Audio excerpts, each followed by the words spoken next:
오늘 우리에게 주시는 하나님의 말씀입니다. 예수께서 거기서 떠나 지나가시다가 마태라 하는 사람이 세관에 앉은 것을 보시고 이르시되 나를 좇으라 하시니 일어나 좇으니라. 예수께서 마태의 집에서 앉아 음식을 잡수실 때에 많은 세리와 지회인들이 와서 예수와 그 제자들과 함께 앉았더니 바리새인들이 보고 그 제자들에게 이르되 어찌하여 너희 선생은 세리와 죄인들과 함께 잡수시느냐? 예수께서 들으시고 이르시되 건강한 자에게는 의원이 쓸데없고 병든 자에게라야 쓸데있느니라.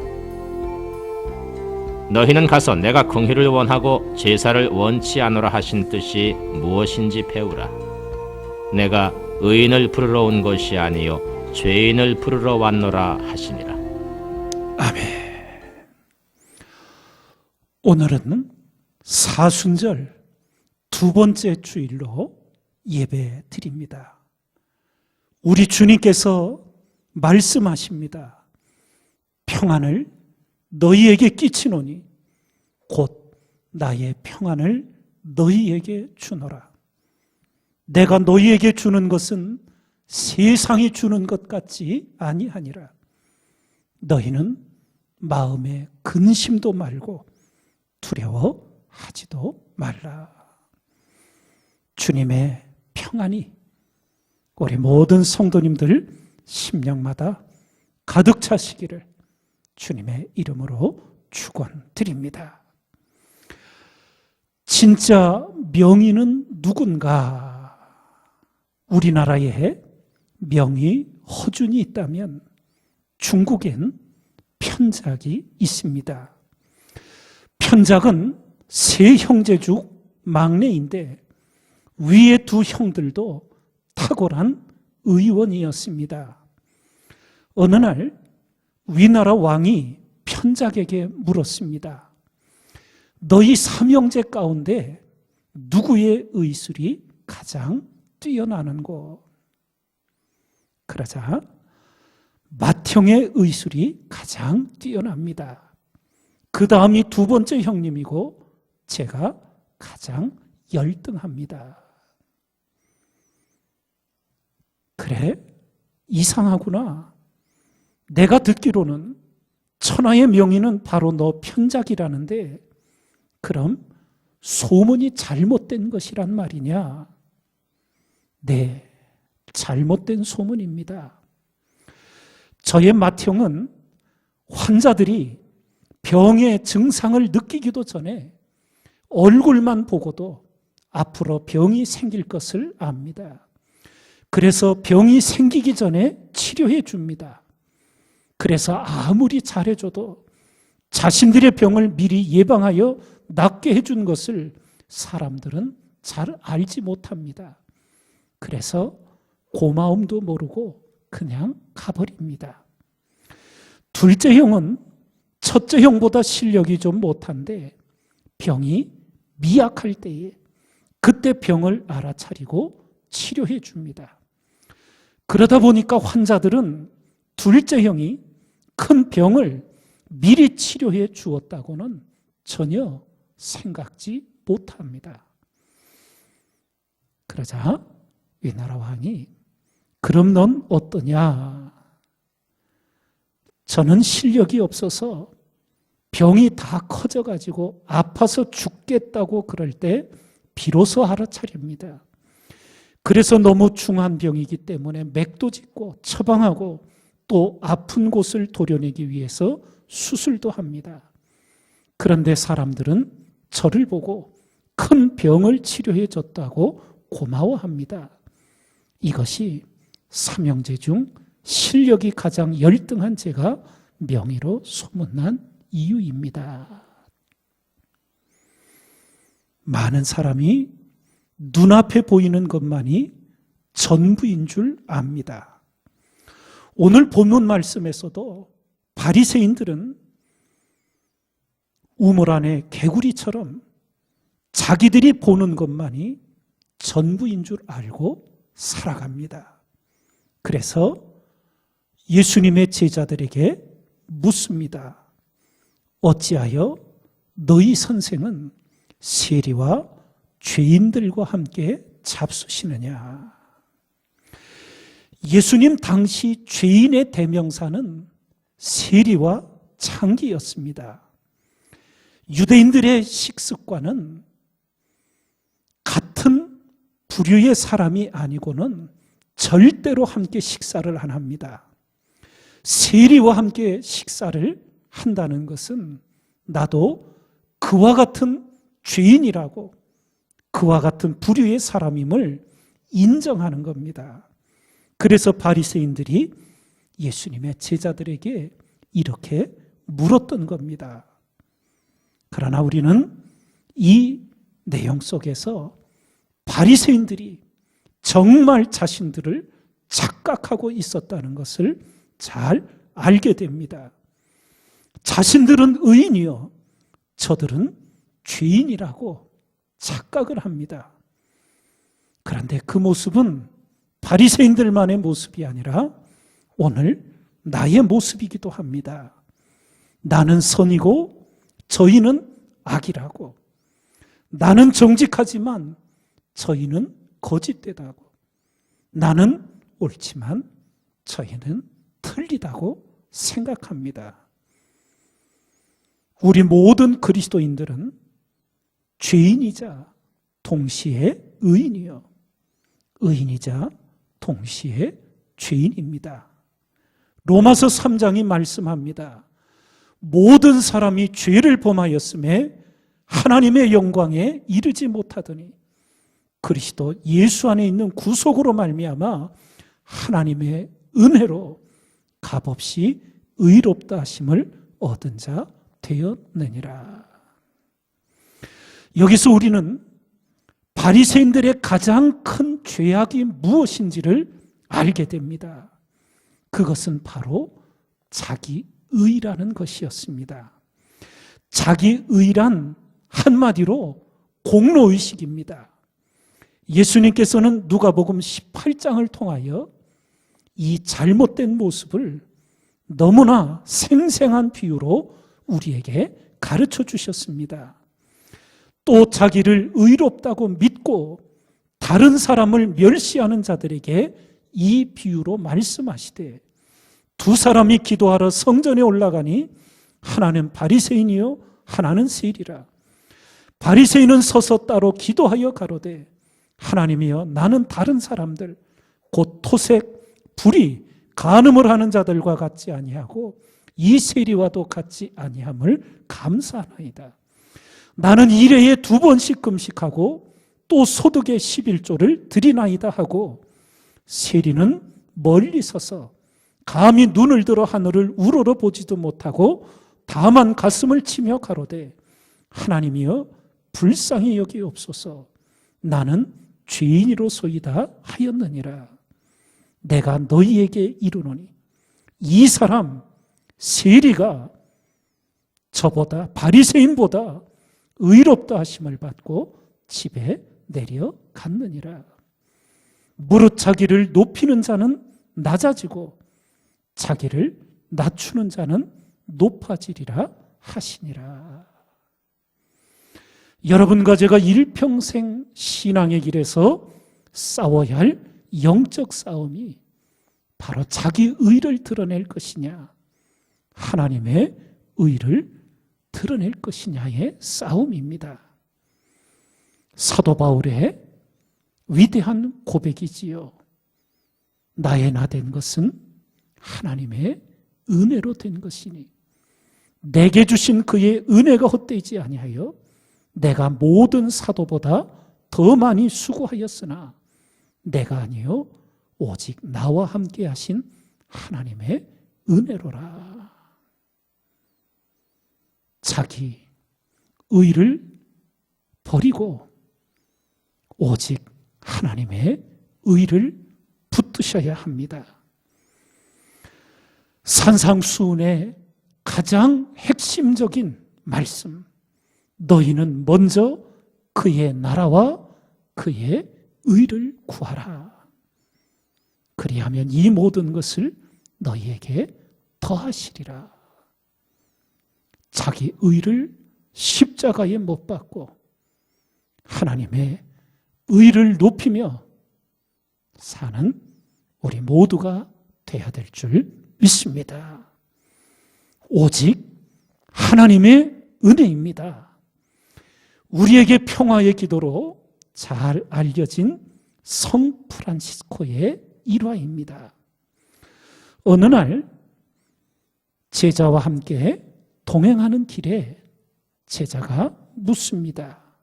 스승님, 모든 사람들이 스승님을 성자로 추앙합니다. 그런데 기도하실 때마다 이 죄인을 불쌍히 여겨달라고 간구하십니다. 스승님은 자신을 어떤 사람이라 생각하시는지요? 그러자 프란시스코는 어떤 사람이긴 하나님 앞에 큰 죄인이지. 제자는 큰 충격 속에 다시 묻습니다. 최고의 성자로 추앙받는 스승님이 큰 죄인이라 하시면 도대체 나 같은 사람, 우리는 어떤 사람이라 생각해야 하는지요? 그러자 프란치스코가 일러줍니다. 자네가 잘 몰라서 그래. 하나님이 내게 베푸신 은혜를 자네들에게 내려주셨으면 자네들이 나보다 훨씬 더 훌륭한 성자들이 되었을 거야. 미쁘다. 모든 사람이 받을 만한 이 말이요. 그리스도 예수께서 죄인을 구원하시려고 세상에 임하셨다 하였도다. 죄인 중에 내가 귀순이라. 깨닫는 은혜가 우리 모두에게 있기를 주님의 이름으로 축원드립니다.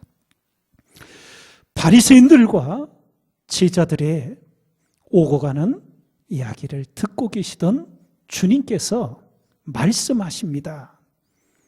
건강한 자에게는 의원이 쓸데없고 병든 자에게라야 쓸데 있느니라. 너희는 가서 내가 긍휼을 원하고 제사를 원치 아니하노라 하신 뜻이 무엇인지 배우라.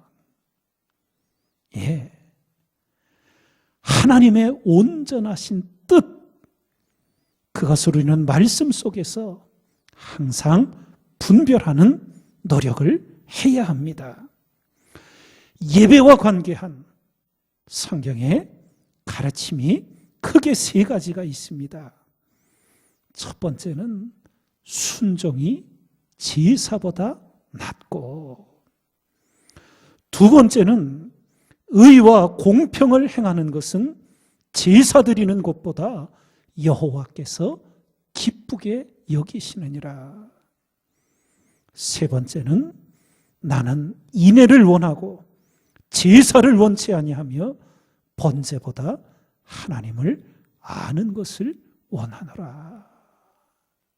말씀 속에서 하나님의 온전하신 뜻을 우리는 알게 됩니다.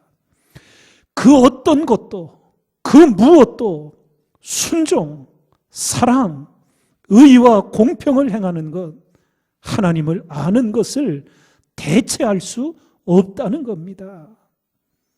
내가 긍휼을 원하고 제사를 원치 아니하노라 하신 뜻이 무엇인지 배우라 하십니다.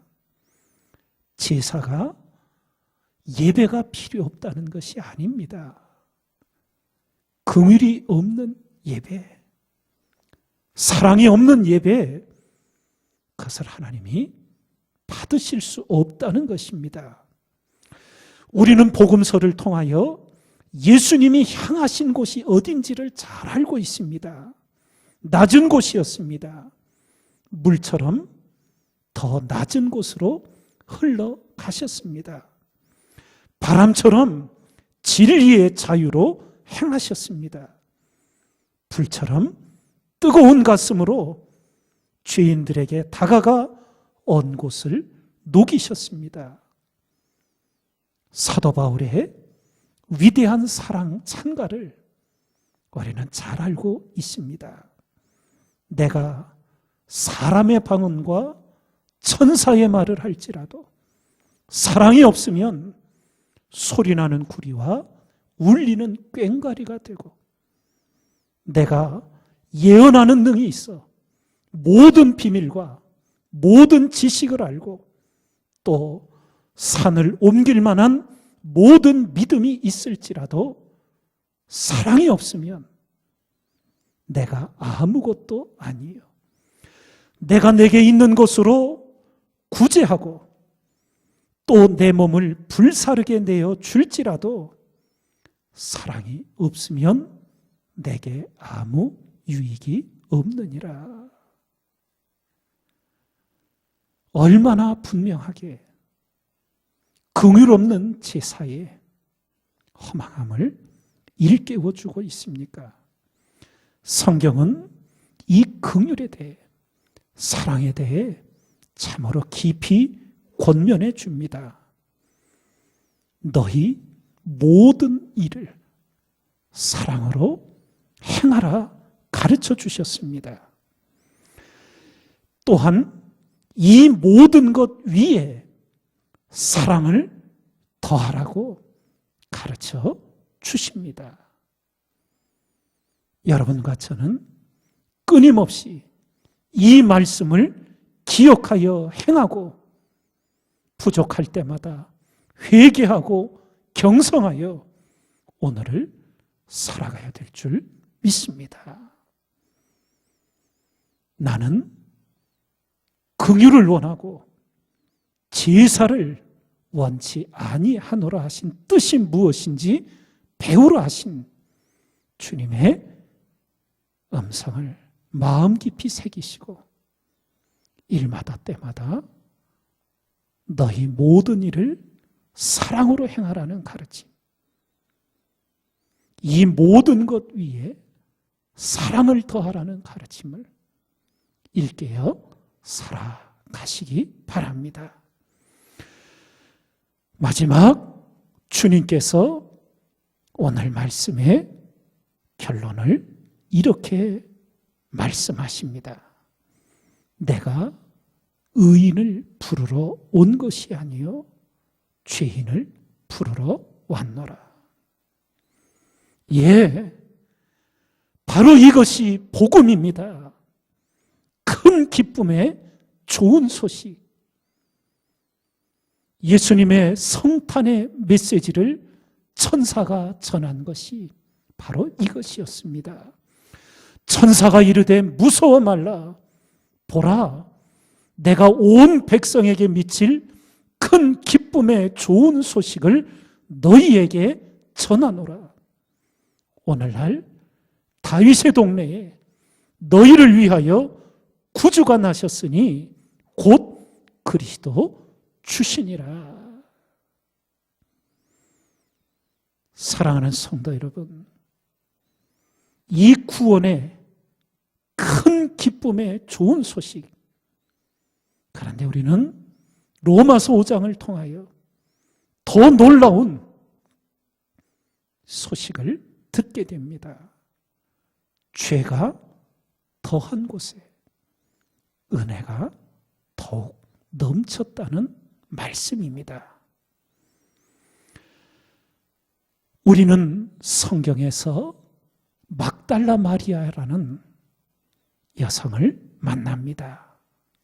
7 귀신이나 들렸던, 너무나 황폐한 삶을 살 수밖에 없었던 그녀가 예수님을 만나 온전한 사람이 되었고 주님의 부활의 첫 번째 증이 되는 놀라운 은혜를 입게 됩니다. 사도 베드로는 어떠합니까? 가장 결정적인 순간 예수님을 3번이나 모른다고 부인하며 무너졌던 그였지만 주님의 다시 일으켜주시는 은혜 속에 그는 교회의 기둥이 되었습니다. 사도 바울은요, 초대교회 스데반 집사, 최초의 순교자의 자리에 스데반은 죽어 마땅하다고 증인의 자리에 섰던 자이지 않습니까? 교회와 성도를 가장 핍박하던 자 아니었습니까? 그런데 그 또한 사도 베드로처럼 교회의 기둥이 되었습니다. 그것은 바로 죄가 더한 곳에 은혜가 더욱 넘쳤다는 하나님의 역사가 있었기 때문입니다. 죄가 너희를 주관치 못하리니 이는 너희가 법 아래 있지 아니하고 은혜 아래 있음이니라. 하나님 앞에 일깨우고 또 일깨우는 은혜 안에 있으셔야 합니다. 이런 신앙의 교훈의 말을 들어보셨는지요? 덮으면 죽고 드러내면 삽니다. 죄는 합리화하고 숨겨 덮으면 죽을 수밖에 없습니다. 그러나 그 잘못을 하나님 앞에 인정하고 드러내면 새 생명의 역사가 일어나게 되는 줄 믿습니다. 여러분과 저는 늘 기도해야 합니다. 나의 죄와 악을 깨닫게 하여 주시기를 겸손히 구하시기 바랍니다. 바리새인들은 세리의 죄악은 보았지만 자신들의 죄악은 결코 보지도 못했고 깨닫지도 못했습니다. 자신의 죄악을 깨닫는 은혜, 너무나 큰 은혜입니다. 또한 다윗처럼 그 죄악을 인정하는 은혜를 구하셔야 합니다. 내가 주께 범죄하였나이다. 잘못한 줄 알지만 그 잘못을 합리화하고 어떠한 명분을 내어서라도 인정하지 않는 것이 사람의 타락한 본성입니다. 그러나 하나님의 은혜를 입은 자는 자신의 허물을, 잘못을 인정하게 되어 있습니다. 이어서 우리는 하나님 앞에 드린 그 회개에 합당한 열매를 맺게 해주시기를 기도해야 합니다. 잘못을 인정을 했는데, 회개했는데 또다시 거듭 그 죄악이 반복된다면 우리는 합당한 열매를 맺지 못하는 것이 됩니다. 우리가 이렇게 죄악을 깨닫고 그 죄악을 인정하며 철저한 회개로 회개 합당한 열매를 맺으면서 죄 사함 받아 구원받았음을 오늘 여기서 확신하며 살아가야 합니다. 그리고 겸손히 근신하고 경성하여 두렵고 떨림으로 구원을 이루어가는 우리가 되어야 될 줄 믿습니다. 회개하라. 천국이 가까웠느니라. 주님의 음성을 마음 깊이 새기고 내가 의인을 부르러 온 것이 아니라 죄인을 부르러 왔노라 하신 그 주님과 더 깊은 만남으로 나아가는 우리 모두가 되기를 주님의 이름으로 축원드립니다.